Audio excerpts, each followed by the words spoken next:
Bismillahirrahmanirrahim.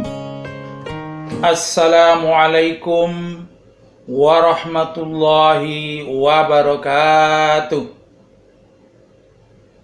Alhamdulillahi rabbil alamin. Segala puji kita tujukan kehadirat Allah Subhanahu wa ta'ala yang senantiasa mencurahkan segala bentuk rahmat nikmatnya kepada kita semua. Selawat dan salam kepada junjungan kita Nabi besar Muhammad sallallahu alaihi wasallam. Semoga kita semuanya termasuk pengikut setia, penegak, pembela, penerus risalah Islamiyah yang telah disampaikan oleh junjungan kita Nabi besar Muhammad sallallahu alaihi wasallam dengan amat sangat sempurnanya. Betapa kita mendapatkan petunjuk dari arahan Nabi kita Nabi besar Muhammad sallallahu alaihi wasallam. Kita dianjurkan untuk sering, bahkan kalau perlu setiap malam, kita membaca surat Al-Waqi'ah. Pada kesempatan ini, saya ingin mengajak kita semua menghayati firman Allah di dalam surat Al-Waqi'ah. Yang pertama adalah ayat 60-nya. Allah berfirman, A'udzubillahi minasyaitonirrajim. Bismillahirrahmanirrahim. Nahnu qaddarna bainakumul mauta wa ma nahnu bimasbuqin.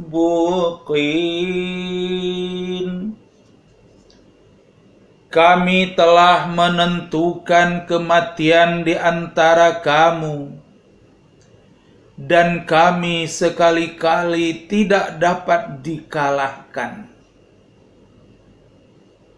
Begitu Allah mengingatkan kepada kita. Jadi kapanpun juga, dimanapun juga, kematian itu pasti datang menjemput. Kita tidak tahu kapan waktunya, tetapi Allah sudah menentukan itu semuanya.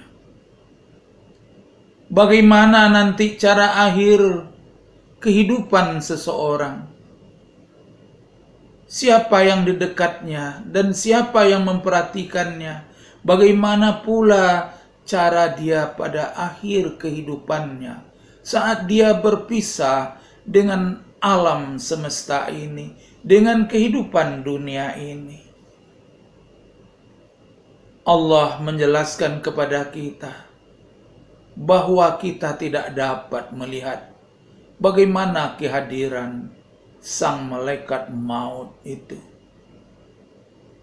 Allah berfirman di dalam surat Al-Waqi'ah ayat 83 sampai ayat 87.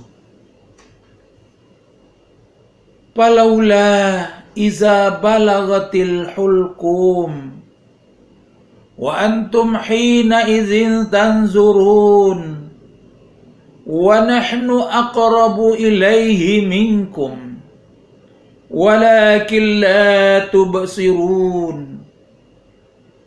Falaula in kuntum ghaira madinin tarji'unaha in kuntum shadiqin.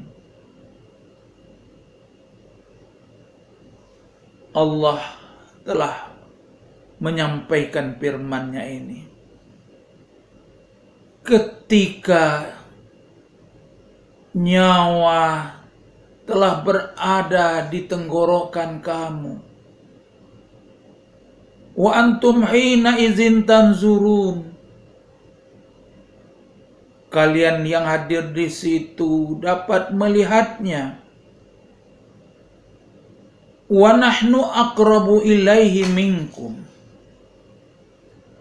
Kami adalah lebih dekat kepadanya daripada kamu sekalian.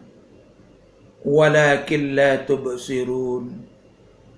Tetapi kalian tidak akan dapat menyaksikan, melihat apa dan bagaimana proses kematian yang dilakukan oleh malaikat maut. Falaula in kuntum ghaira madinin.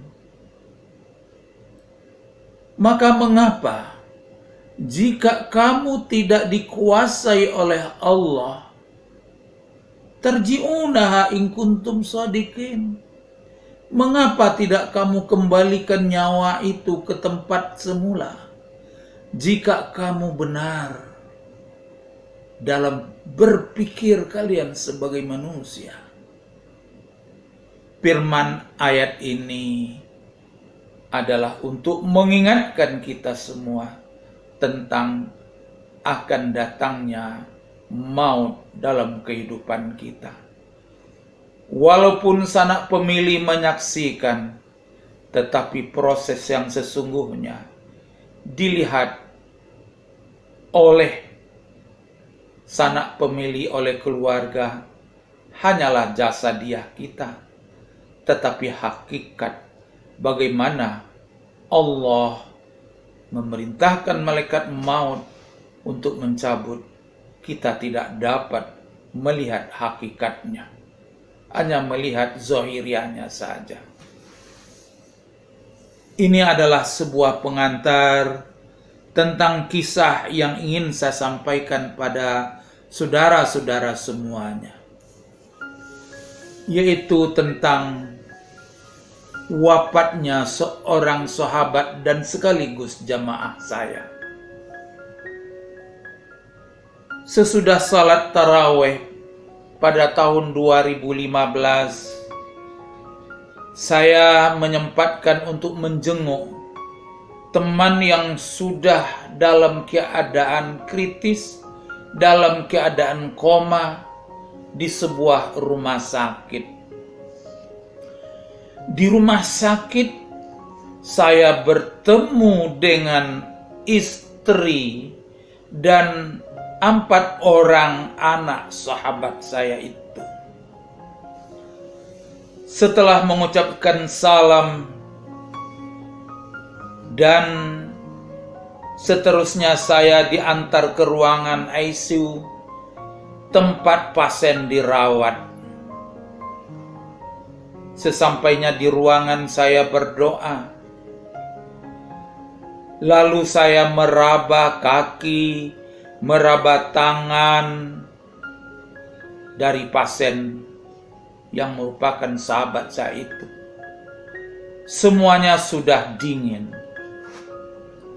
Begitu mata saya lihat, saya buka, sudah tidak lagi memberikan respon sama sekali. Pada saat saya di ruang pasien itu, seorang dokter jaga datang, lalu bertanya kepada anak pasien,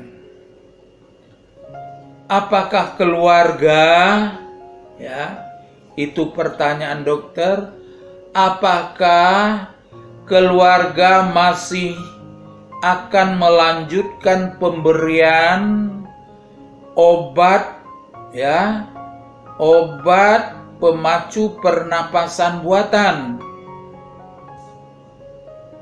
Anak pasien langsung menjawab, iya dok, teruskan dok.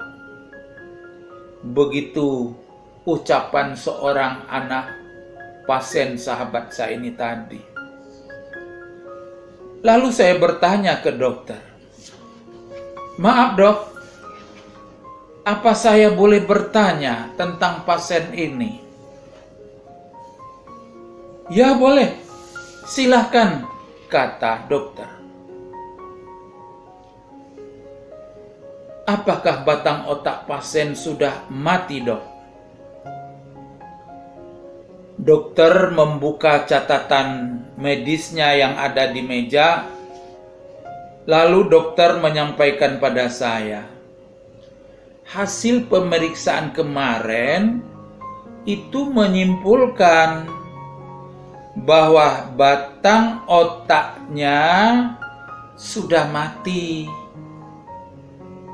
Dok, apa tidak sebaiknya hal ini disampaikan kepada keluarga pasien? Dokter itu berucap kepada saya, sebaiknya Bapak saja menyampaikan, karena kami melihat Bapak lebih didengar oleh mereka. Oh begitu, Dok. Baik, Dok. Saya mohon izin kepada dokter untuk menyampaikannya kepada pihak keluarga. Baik dan terima kasih, Pak, kata dokter. Di ruang tunggu saya mendengar keluarga pasien sedang serius membicarakan tentang biaya yang tinggi dan usaha untuk mencari sumber dana. Karena sudah begitu lama, beberapa hari, biaya di ICU itu yang harus ditanggung. Keluarga pasien ini begitu melihat saya, mereka bertanya kepada saya tentang apa yang saya bicarakan, ya, tentang apa yang saya bicarakan dengan dokter tadi.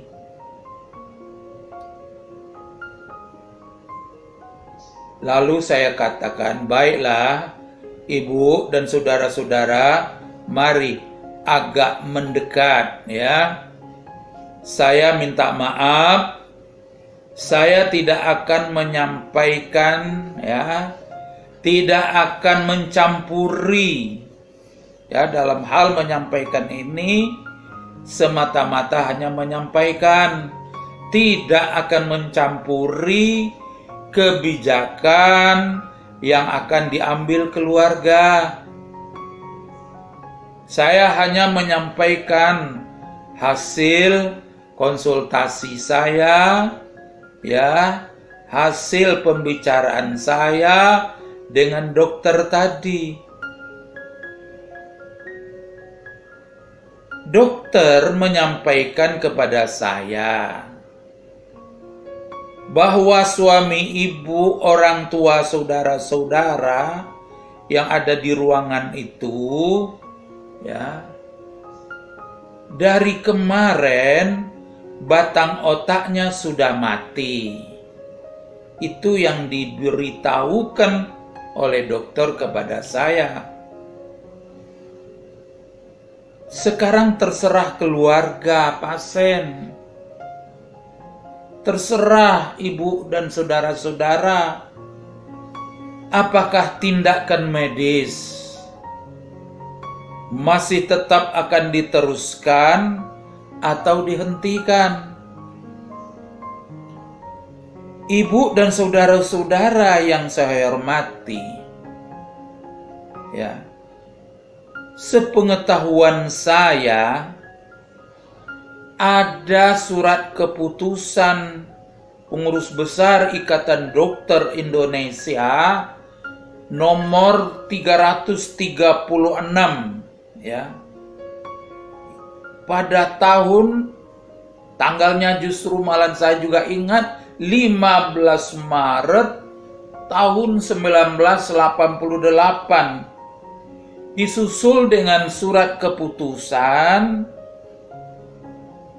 PBID nomor 23 tahun 90. Dalam fatwa ini dinyatakan bahwa bila terbukti telah terjadi kematian batang otak, ya, bila telah terjadi kematian batang otak, berarti secara klinis dan legal formal pasien yang bersangkutan telah meninggal dunia. Nah, itu fatwa ID, ahli di bidang ini. Nah, jika batang otak telah mati, alat dan obat tidak bermanfaat lagi bagi kesembuhan, tidak bermanfaat lagi bagi si pasien.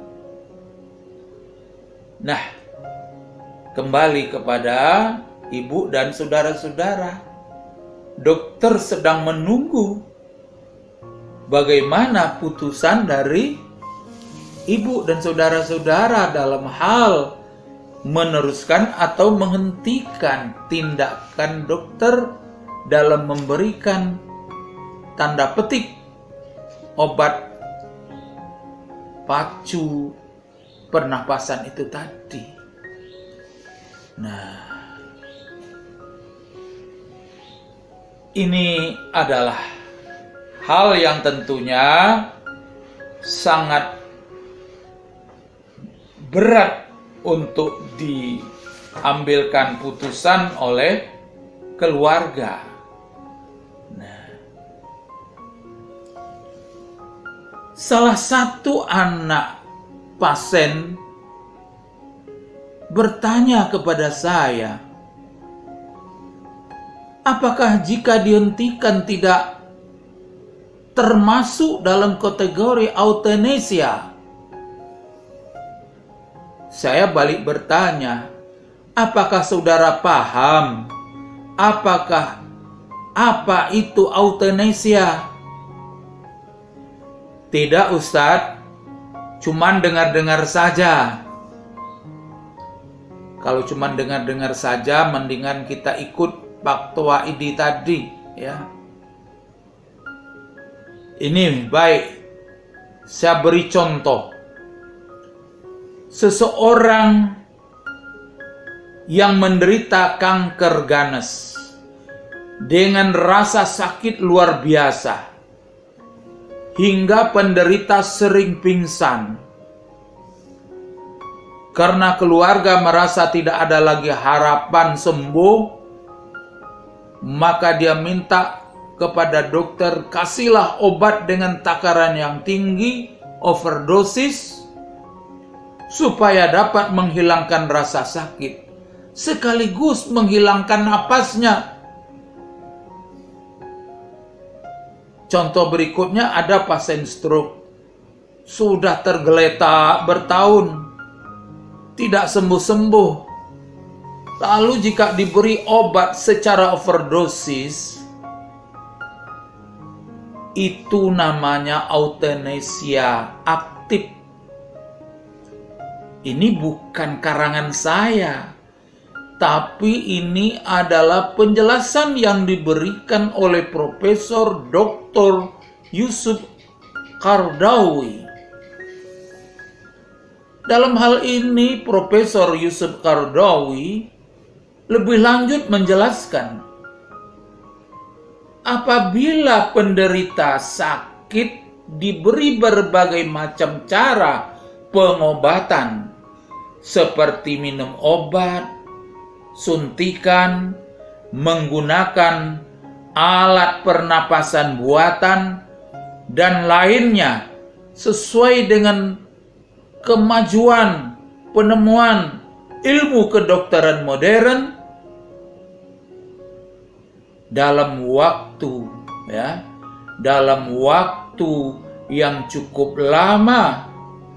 Alat-alat itu dipakaikan kepada seseorang, tetapi penyakitnya tetap tidak ada perubahan, maka melanjutkan pengobatan itu tidak wajib dan tidak mustahab. Bahkan tidak mengobati, itulah yang wajib dan mustahab.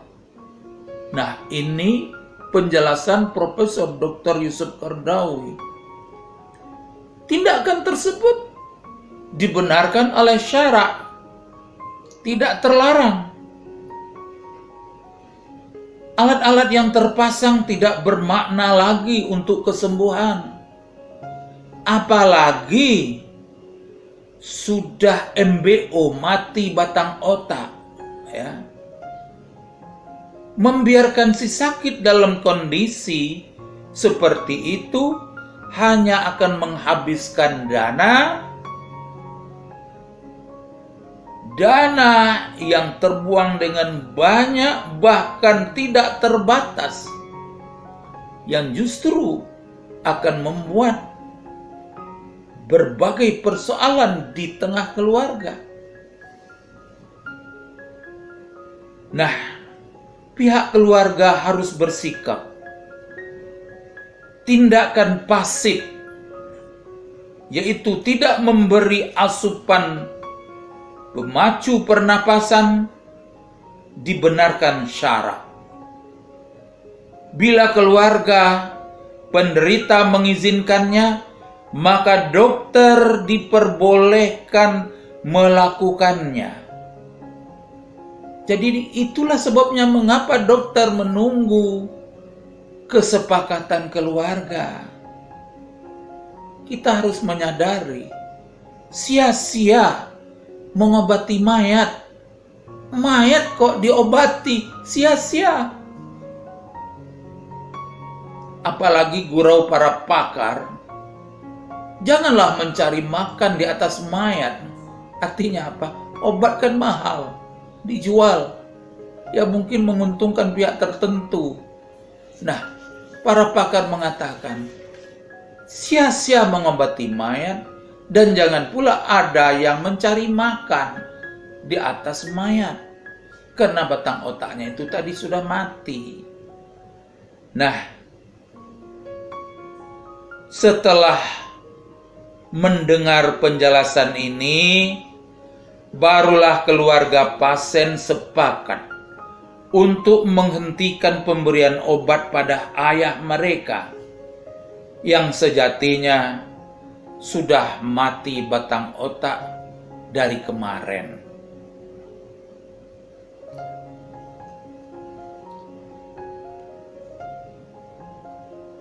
Mereka menyampaikan ke dokter untuk menghentikan pemberian tanda petik obat pemacu pernapasan itu tadi.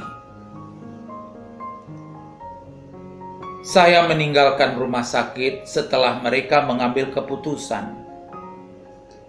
Lalu saya menuju ke rumah. Tepat pukul 23.30, saya terima telepon dari keluarga sahabat saya yang sedang sakaratul maut itu. Mereka menyampaikan bahwa ayah mereka sudah meninggal. Saya ucapkan istirja, inna lillahi wa inna ilaihi raji'un. Semoga husnul khotimah ayah kalian. Demikian saya sampaikan. Keesokan harinya saya hadir melayat ke rumah duka. Para pendengar yang budiman, yang saya hormati, hal seperti yang saya sampaikan ini sering terjadi di kalangan kaum muslimin,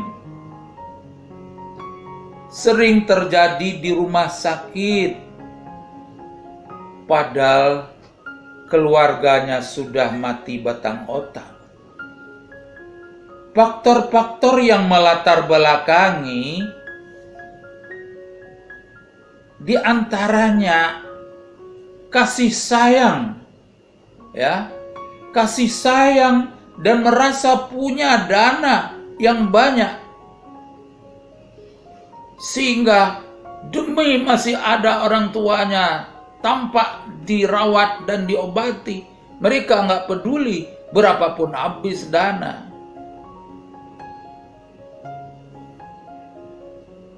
Kemungkinan yang kedua adalah keterbatasan informasi dan pemahaman tentang mati batang otak, tentang sakratul maut ini tadi.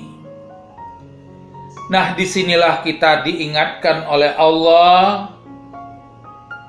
Allah mendorong kita untuk bertanya kepada ahlinya. Jadi kita sebagai keluarga dari pasien yang sedang dirawat, yang sedang ditangani oleh dokter, ya kita bertanya kepada ahlinya, yaitu dokter. Dalam surat Al-Anbiya, surat ke-21 ayat 7, Allah berfirman, "Fas'alu ahla zikri in kuntum la ta'lamun." Maka tanyakanlah olehmu kepada orang-orang yang berilmu jika kamu tiada mengetahui tentang persoalan yang sedang kita hadapi. Sidang pendengar yang saya muliakan, saya berharap semoga peristiwa kejadian yang saya sampaikan ini dan saya memetik fatwa Ikatan Dokter Indonesia, menyampaikan pula fatwa yang diberikan oleh Profesor Dr. Yusuf Al-Qardawi, di mana beliau telah menyampaikan hal ini dalam berbagai seminar tingkat internasional. Mudah-mudahan menjadi pelajaran bagi kita semuanya. Saudara-saudara seiman yang saya cintai, bila ada keluarga yang mengalami sakratul maut yang lama, dengan terpasangnya berbagai alat, jangan segan bertanya kepada dokter, apakah batang otaknya masih berfungsi? Karena di situ kata kunci. Bila batang otak tadi telah mati, maka sesungguhnya alat-alat yang dipasangkan untuk memacu organ tubuh yang lain sesungguhnya adalah bersifat sia-sia. Mudah-mudahan Allah memberikan petunjuknya terus kepada kita, dan semoga keluarga-keluarga yang menghadapi keadaan ini, mari kita berpedoman kepada petunjuk Allah dan Rasul-Nya. Doa, zikir, dan bacaan ayat-ayat untuk membantu kelancaran dan husnul khotimahnya keluarga, saudara yang sedang menghadapi sakratul maut. Demikian, semoga bermanfaat bagi kita semuanya, bagi para pendengar semuanya. Walhamdulillahirabbil alamin. Allahumma arinal haqqa haqqan warzuqna ittiba'ah wa arinal batila batila warzuqna ijtinabah. Walhamdulillahirabbil alamin. Wassalamu alaikum warahmatullahi wabarakatuh.